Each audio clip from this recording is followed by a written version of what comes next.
Are you ready for some center splits and straddle conditioning with the peanut exercise ball? All right, first you want to warm up your hips, your legs, and your core. So first I'm doing some cat-cow poses, then some fire hydrants, also trying to extend that leg out, get more leverage, circling the hips around both directions. And then don't forget to do your other side.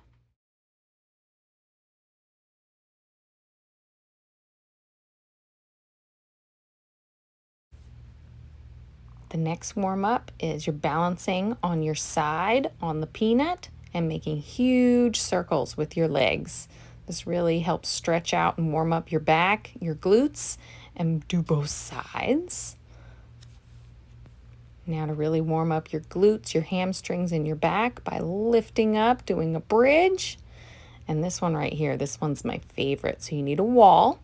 And you're going to try and keep your legs as straight as you can. Try and squeeze your ankles together, rolling the ball up the wall as you squeeze your glutes, your hamstrings, and your back. You could always have your hands on the floor if you want, but if I raise my arms up, then I know that I'm using those three muscles to get myself up: the back, the glutes, and your hamstrings. Now this one is also going to stretch out the hamstrings of the leg that's straight. You're trying to raise up your hips, push into the ball, and try and reach your other toes towards the floor. And make sure you do both sides.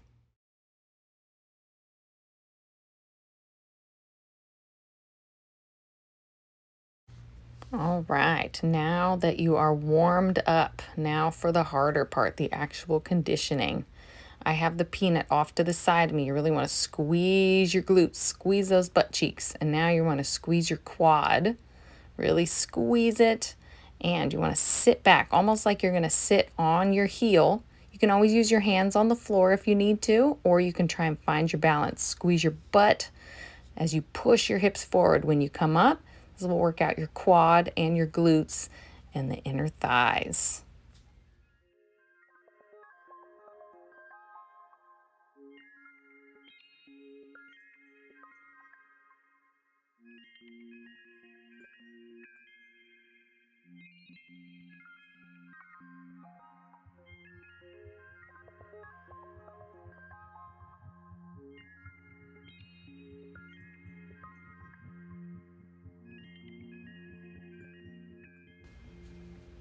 This next one is going to be a little bit more of a stretch.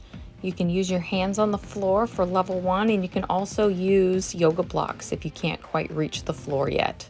So I'm walking my hands out to the side, rolling the peanut into that split, and then keeping my hand on the floor and reaching up and over to my foot. Or if you want to make it harder, level two is just find your balance, roll yourself out, really engage those adductors as you pull yourself back up, and then find your balance as you reach up and over. Rolling out, you're using muscles the whole time, and balance, reach up and over. And definitely, like before, always, always, always do both sides.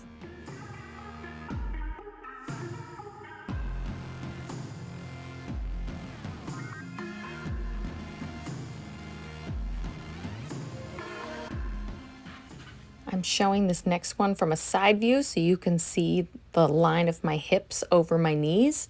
So the ball is rolled out to the side like you're in your split position. One foot's on the peanut, the knees are on the floor, and then you are pushing back past center and then leaning forward past center. So center is when your hips are in line with your knees, right there. And then that's pass forwards, passed back. You do not have to sit all the way back on the floor, and you don't have to get your chest all the way down to the floor. You can always use yoga blocks, or you can be on your elbows or up on your hands.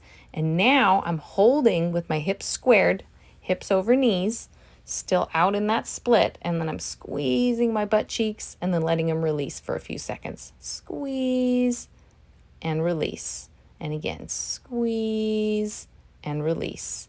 And then do the other side. So rocking back and forth, past center, back and forth. And again, I do 4 or 6 of these. And then I hold it in the center, squeezing my butt and releasing, squeezing and release. Now for the frog stretch. I prefer to do this with a wall behind me. That way when you push back past center, like I am here, and then leaning forward, your feet stay in the same spot. And you can also wear socks and knee pads or have towels underneath your feet and your knees so that as your body starts to release and you stretch out farther, you'll slide. Right here I'm on yoga mat, so I'm not sliding out too far, but you still want to squeeze those butt cheeks and release. Squeeze the butt cheeks and release. I like to push front and back 4 to 6 times and then hold it and squeeze and release about 4 to 6 times. And you can always do more than one round of these. All right, and now we're going for it. Straight legs, going into the center split. So level 1, you might be on your hands or on your forearms, and you can always have yoga blocks underneath them.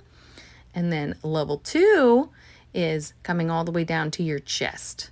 The booby smasher, trying to get that booty pushed all the way back to the wall and then leaning forward for a little break and then pushing back and then leaning forward for a little break. And again, after you've done about 4 to 6 of those, try and push back as far as you can. Trying to get that booty to stay next to the wall, squeeze the butt and release, letting your feet slide out as far as they can. Squeeze and release. So with this, when you're first starting out, you might not be able to hold it for very long, and getting out of it is always a struggle, no matter how bendy you are.